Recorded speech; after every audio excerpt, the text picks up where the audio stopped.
Lionel Messi mengatakan, saya diberi kemampuan Tuhan untuk menggiring bola dan saya tinggal melanjutkannya dengan kerja keras. Tapi semua itu tidak akan terwujud tanpa peran Tuhan. Bagaimana Mbah Nun? Jadi itu namanya kun fayakun. Kun itu Allah menentukan, mentakdirkan, memberi, menganugerahkan, terus terjadilah prosesnya kan gitu. Fayakun. Kun itu kata kerjanya, kata perintahnya kun.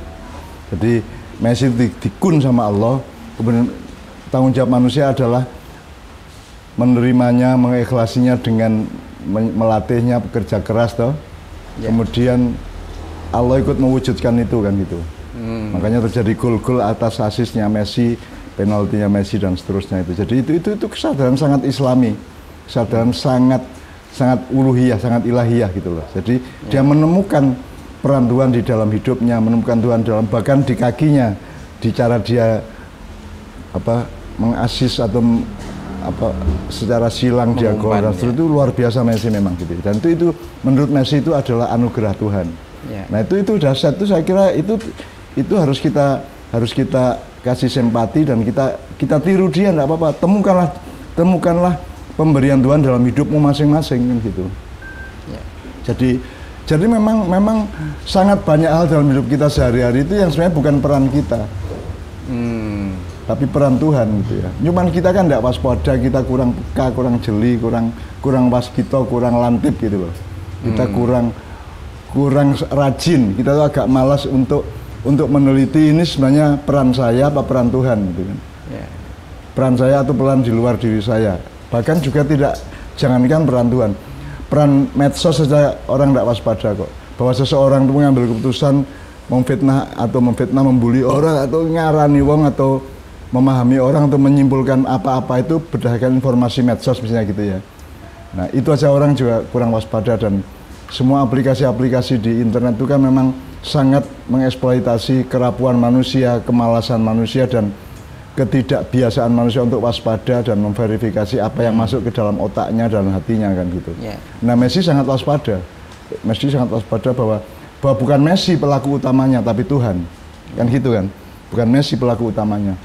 Tuhan mengatakan kun, terus Messi memprosesnya sebagai manusia, mensyukurinya, terus berlatih dan kerja keras, maka fayakun, maka terjadilah gol Piala Dunia itu kan gitu. Di dalam Al-Quran Allah menyatakan wa yas'alunaka 'anir ruh qulir ruhu min amri rabbi wa ma utitum minal ilmi illa qalila.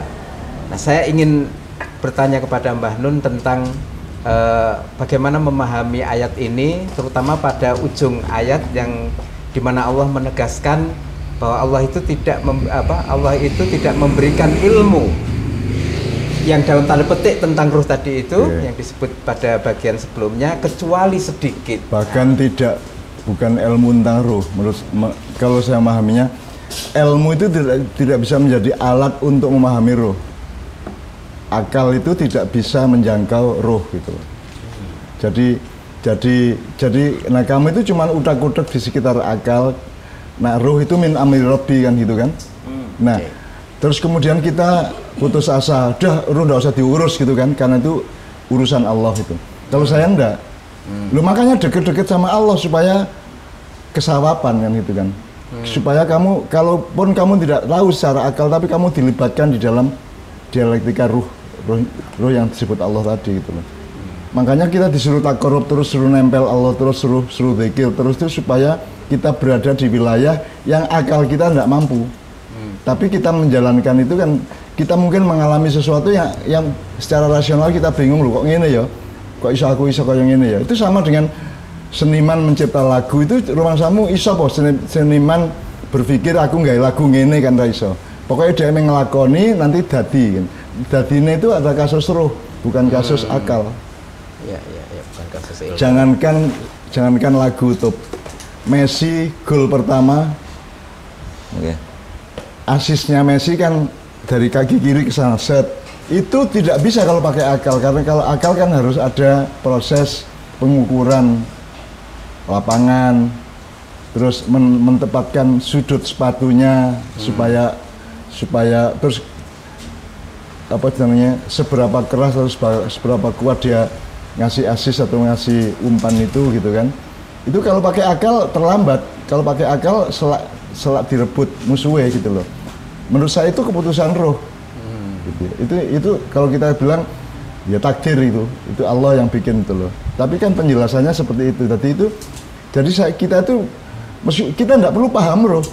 Karena wa ma'utum illa qalila, karena akal tidak bisa memahami roh, tidak bisa. Maka jangan berdebat tentang roh menggunakan akal, karena sehebat-hebat kamu kan paling yang gue akal, yang gue pikiran, intelek gue ya, yang rasionalitas gue ya, raiso, tidak bisa. Bisanya kita ke roh itu terlibat, dilibatkan oleh Allah. Kita tidak bisa melibatkan diri kita bisa yang deket-deket, takorup gitu ya. Zikir, wirid, itu kita mendekat-dekat supaya dilibatkan oleh Allah. Ya. Seperti misalnya Nyun Sewu, ada ribuan jamaah ma'iyah mimpi ketemu saya.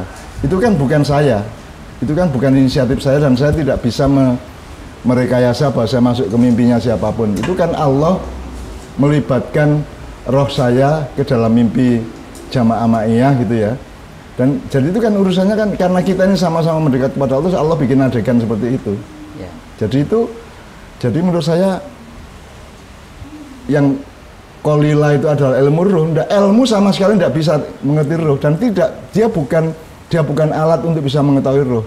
Ilmu itu taunya ya cuman ukuran-ukuran, pola-pola gitu ya. Kalau ilmu atau intelektualitas atau akal gitu ya, pola-pola, fenomena gitu ya. Tapi kalau roh itu agak lebih. Roh itu ruang waktunya, koordinatnya, resultannya, asal-usulnya itu semua sama sekali tidak bisa dihitung oleh akal. Sama sekali tidak bisa gitu. Jadi illa qalila itu maksudnya kue ojo njur berdebat mengenai roh, ojo njur sok sufi kue, ojo njur kue gaya ketemu Gusti Allah neng Gunung Merapi, Gusti Allah nggo serban, nganggo apa jenis iket Jawa piturute gitu ya, itu kan jasad itu. Kalau kamu ketemu Tuhan pakai serban itu kan jasad, peristiwa jasad, bukan peristiwa roh gitu kan. Nah, peristiwa roh itu mungkin tidak bisa dirumuskan dengan pola akal. Itu masalahnya di situ. Tapi manusia ini kan orang waspada. Jadi kita itu kemudian bertengkar karena macam-macam salah sangka, terus menyembah-nyembah sesuatu yang kita juga tidak paham-paham amat gitu loh. Dan itu karena kita ditutupi kepentingan, tutupi nafsu gampangannya. Karena kita dikendalikan oleh nafsu, maka akhirnya kita tersesat seperti itu.